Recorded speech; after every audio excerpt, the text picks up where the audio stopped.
Have you ever just stopped and thought about the real hidden costs of family love? And no, I'm not talking about the grocery bills or the mortgage. I mean the invisible currency of parenting. The dreams that get quietly folded up and tucked away just so a child's dream can take flight. Well, today's explainer is all about this reality for Michael, Emily, and their 7-year-old daughter, Lily. It's a beautiful story about the true cost of raising a child and what happens when that child finally sees those sacrifices. So let's jump right in and look at the financial reality this family was dealing with. $7. Just $7. Every single night, after his little girl went to sleep, Michael would sit down in the quiet of his living room and count the money left in his wallet. And sometimes this was literally it, $7 to his name. It really anchors this whole story in a stark, uncompromising reality. There was absolutely no safety net here, no extra padding, just a hardworking dad trying to make the math work for his family of 3. But you know what makes this story so incredibly compelling? It's how completely shielded their daughter was from that number. Because in complete contrast to that $7, 7-year-old Lily thought life was just magical. For her, life wasn't about budgets or stress. No way. She had a dad who she firmly believed could fix absolutely anything, and a mom who literally knew everything in the world. She was living in this beautiful bubble of pure childhood innocence, totally unaware of the heavy burdens her parents were carrying just out of sight. And you know, those burdens weren't just financial either. They were deeply personal. Take Michael, for example. His sacrifice was huge. See, he had once dreamed of being an architect, and he had this sketchbook just packed with beautiful buildings. But when his wife Emily got pregnant years earlier, he had to make a choice. So he quietly boxed up that sketchbook, hid it away in the attic, and faced reality. He took on 2 grueling jobs, working construction during the day and running food delivery at night. The dream was shelved, all to build a solid foundation for his family. And then there's Emily, who made a parallel sacrifice of her own. She actually had this vibrant dream of becoming a children's book illustrator. Their tiny apartment used to be just covered in her colorful drawings. But after Lily was born, those drawings slowly vanished. They were replaced by the exhausting, everyday realities of motherhood on a super tight budget. You know the drill: packing lunches, washing clothes, helping with homework, and stretching every single dollar as far as it could possibly go. And the craziest part? Neither Michael nor Emily ever complained. To them, the sacrifice was 100% worth it for Lily.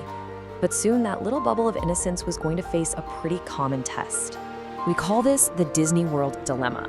So one Saturday morning, Lily comes running into the kitchen, just brimming with excitement. She announces that everyone in her class is going to Disney World that summer.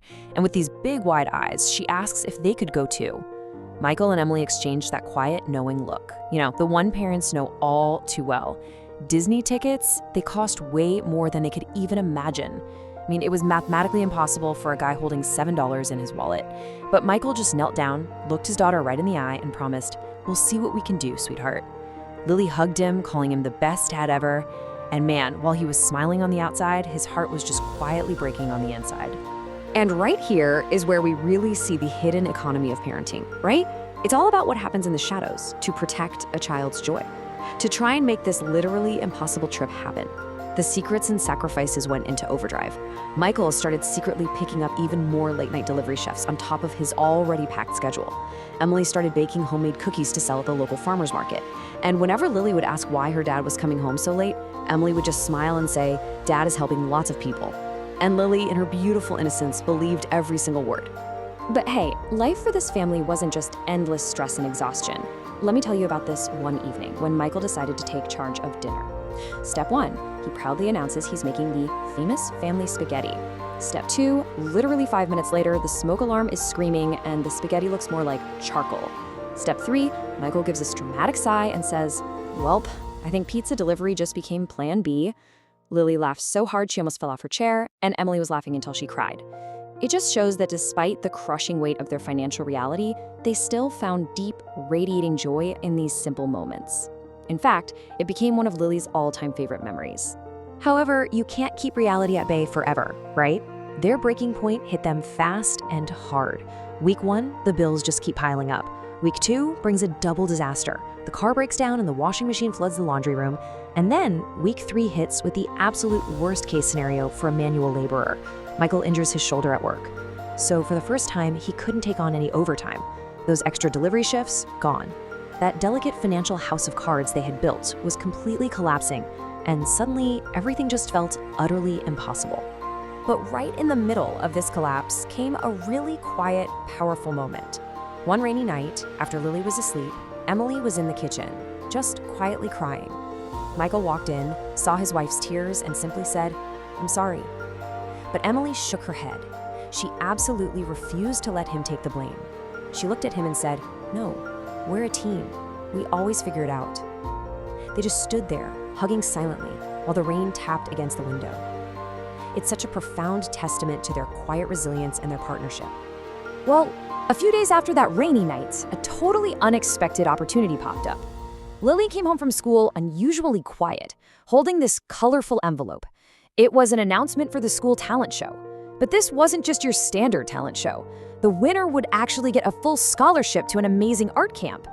Lily whispered to her parents that she really wanted to enter. And when Emily asked her what she was planning to draw, Lily just looked right at them and said, "My heroes." What happened next was just this beautiful display of family collaboration. In a crazy twist of fate, those abandoned dreams actually resurfaced to help their daughter. Emily, the aspiring illustrator, spent 2 solid weeks secretly teaching Lily all those little drawing tricks she still remembered. Meanwhile, Michael, the would-be architect, used leftover wood from a job site to build his daughter a tiny, perfect wooden easel. And every single evening, the 3 of them practiced together, laughing, making mistakes, and trying over and over again. It became this incredible shared mission. So when the day of the talent show finally rolls around, all the other kids painted the usual stuff, right? Castles, dinosaurs, princesses. But Lily's painting was breathtakingly simple, yet so deeply observant. On the left side of the canvas, she painted a tired father wearing a work vest. On the right side, a smiling mother holding cookies and crayons. And right there in the center, a little girl holding both of their hands. She had seen everything. She noticed the exhaustion, the cookies, the sacrifices. She saw it all. But it was the caption she carefully wrote across the top of the painting that honestly brought the entire room to a standstill. It read, "My superheroes don't wear capes." The auditorium went completely silent. Parents in the crowd were literally wiping away tears.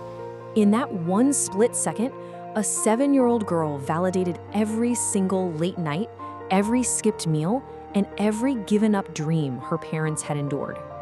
Now here's the twist. Lily actually didn't win first place in the traditional sense, but her artwork was so incredibly moving that the judges did something unprecedented. They created a brand new award right there on the spot. They called it the Heart Award. And the best part? It came with the full scholarship to the art camp. As the audience gave her a standing ovation, Michael and Emily just stood there, completely overwhelmed and unable to stop crying. But wait, the story doesn't end on that stage. As the family was walking home, Lily reaches into her backpack and says, "Oh, I almost forgot."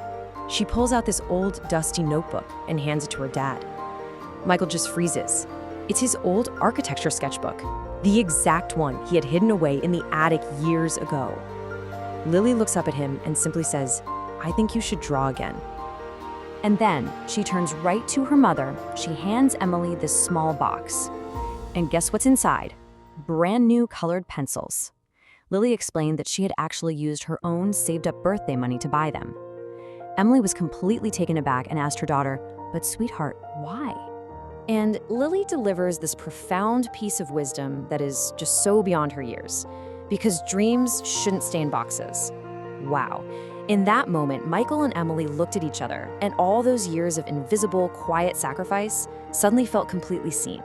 Their daughter hadn't just noticed their struggle. She was actively inviting them to reclaim those parts of themselves that they had buried just to raise her. That single moment completely changed the trajectory of their lives. Months later, totally inspired by his daughter's belief in him, Michael actually enrolls in evening architecture classes. And soon after that, Emily picks up her pencils and starts illustrating children's books again. Now, life slowly got better, not because they suddenly struck it rich or anything, but because their home was finally full of realized dreams again. And if we jump ahead to years later, we get to see the ultimate result of this foundation. Lily, successfully graduating from college. As Lily stepped onto the graduation stage, she looked out into the audience. And right there was Michael, still carrying his gentle smile, and Emily, still holding her sketchbook. From the stage, Lily whispered softly, "Everything I am is because of you." Talk about a beautiful full circle moment, right? Parents spend years helping their children chase their dreams, but sometimes, if those parents are truly seen, the children grow up and quietly return those dreams right back to them. So this whole story leaves us with a really profound question that I want you to think about today. Whose dreams were given up so yours could come true? You know, love isn't always measured by the money in a wallet, even if it's literally just $7. It's measured by the dreams someone quietly put in a box in the attic, just so you could fly. If you're lucky enough to have parents or guardians who sacrifice for you, call them, hug them, thank them today, because their greatest masterpiece was always you. Thank you so much for joining me for this explainer, and I will catch you next time.